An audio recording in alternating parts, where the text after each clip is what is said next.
Are you ready to write your first line of code? I know it sounds terrifying, but believe me, once you get the hang of it, it's not that hard.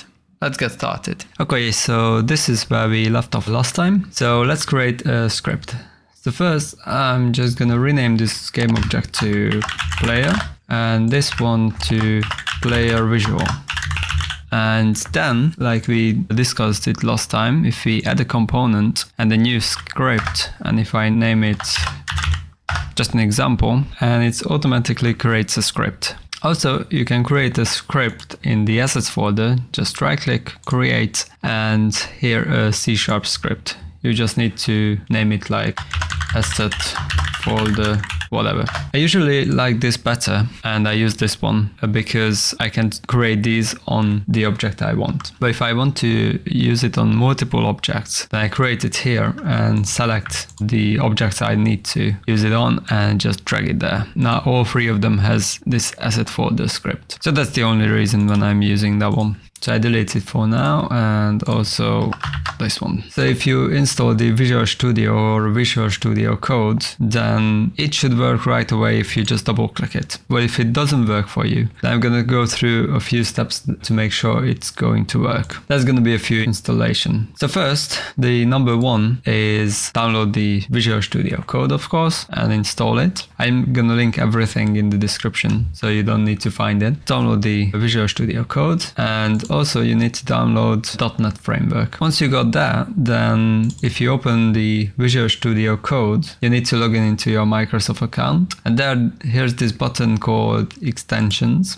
And you need to install a few things. First, you need to install C#, then C# dev kit, and eventually you need to install Unity. To be fair, if you install just Unity, it will automatically install the C# dev kit and the C# extension, because it have these as a dependency. Oh, and the .NET install tool as well. We need to make sure in Unity we have set up everything. So first go to Window, Package Manager, then Unity Registry, and all the way in the bottom the Visual Studio Editor needs to be installed. Then head to Edit, Preferences, and here External Tools, and here you need to select the Visual Studio Code or Visual Studio if you use that one. And after all of these, you just need to restart the engine. So after all these installs, it should work. Then open this example script first. So first just let's discuss what we see here.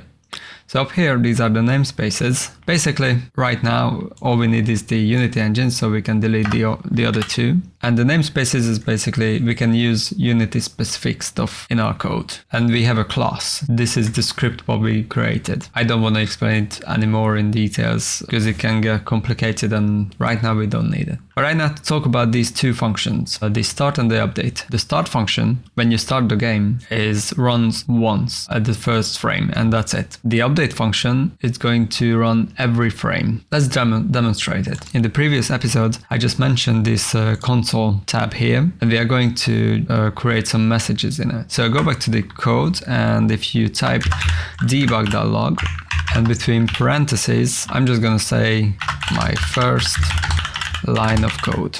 And in C# you always need to use a colon at the end of the lines. Okay, and if we start the game, there's my message, my first line of code. And it only runs once. Now do the same in the update function.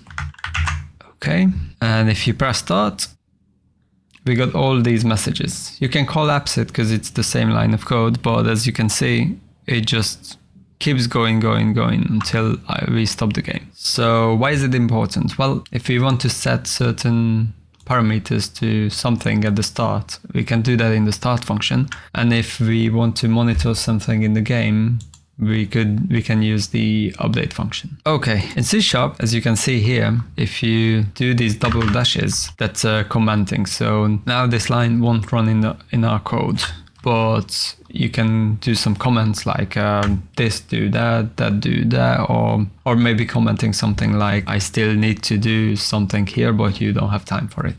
So you just like commenting. basically. Okay, I'm gonna delete this one here. Maybe I just leave it there. Okay, let's talk about variables. So these are data containers where we can store a number or a bool, like a true or false, a string, etc. So just create some variable. I'm going to create an integer number equals 1, and you still need to use a colon at the end.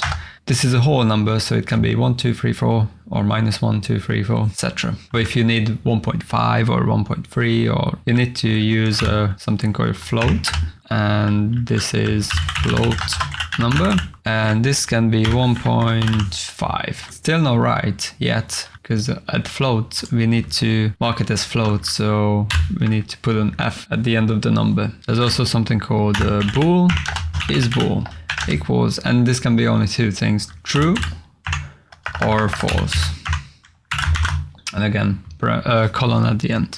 And one more is a string. This is a text base, so text, and between parentheses my first line of code. Well, technically second line of code. So we can reference these in our code. So if in the debug.log I just want to write the number, and I start the game, it's going to say 1. If I set it to float number, then it's going to give us 1.5. Same with the bool. You can see these warnings, but these are just, it just says these are not used, only the bool, but just ignore it right now. Okay, so it says false. The best one is text. So basically it's gonna says what we said in the text file, my second line of code. So we can reference these. But right now I can only modify these values inside of the code, but there's a way you can do that in the Unity inspector. So there are access modifiers in C#. There's a few of them, but right now you need to know only about private, and the other one is public. So if you don't specify it, by default it's going to be private. Okay, but let's see what happens. So all three of them is private, and this one, only this one, is public. So if I select the player, I can see the float number here, 1.5. If I set it to 3 and I reference it in my code, float number, here it's still going to be 1.5. But let's see what it's going to write. It's going to write out 3. You just need to know about, if you modify a public variable in the Unity editor, that's going to be the default value. So it's going to take that value, not in the code what you specified. But luckily you don't even need to specify it. So if you do that, it's going to work exactly the same. By default it's usually 0. But if you specified it to some value, then it's going to take that value. But obviously we can do all of these public, and then we will see in the inspector. Yeah, all of them. The bool is basically a text box, and this is the text. If you modify it, it's going to write out that one. So third line of code and text. My third line of code. I'm just gonna get rid of these for now. So one more important thing in Unity is referencing. So here in the example script, I could use the Rigidbody or the box collider, but I need to reference it. So there's two ways to reference it. Start with a public one. So public Rigidbody, and I'm gonna call it RB, as everyone calls it RB, and colon at the end. And now you can access it, but you need to drag it here. And now we can use it in our code. The other way is get component. So RB equals get component.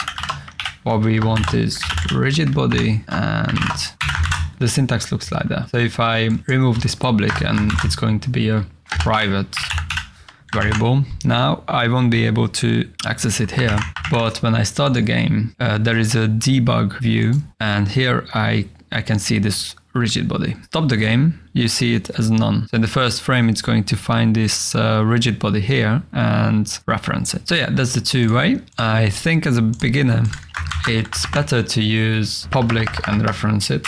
It's up to you. I like using get component because in case I forget to reference it, it's going to give me an error. But right now, I'm just going to reference it like a public and like that. So let's do something with this cube. So now in the script, we have access to Unity physics system, Okay, so in the Rigidbody there's a function called Addforce, and it's basically what it says, adds a force to the object. So let's shoot this one to the abyss. In the Addforce, you basically need a vector free, and the vector free, what is the vector free? It's basically an X and Y and Z component in one variable. So what you need to do is check out the orientation. If I want to shoot this cube that way, then I need to add some force on the Y and the Z. But yours can be rotated to any way, so just find the direction you want. So you can shoot it on one direction like a Z, or on just on the Y if you want like a jumping. Right now just shoot it in 45 degrees. What 45 degrees means is the same force on the Y and the Z. So let's do that. So the syntax is, the first one is the X, the second is the Y, and this third is the Z. So on the X we don't use any force, so 0F, and it needs to be float. 0F, the second one is going to be, let's say 1000, and on the Z again 1000. And colon at the end. Let's see what it does. Yeah, it works. It shoots out and falls. Okay, but we can decrease it like to 500 and again 500 just to shoot it just slightly smaller. Yeah. And it works perfectly. But right now, these are something called magic numbers. If you want to modify it, you need to open the script, modify it, and start playtesting, and again, and again. So there's an easier way to do that. We could reference it as free floats. Float X, float Y, float Z, and say X. This one's gonna be Y and Z. And obviously if you set it as public, then you can see it in the inspector.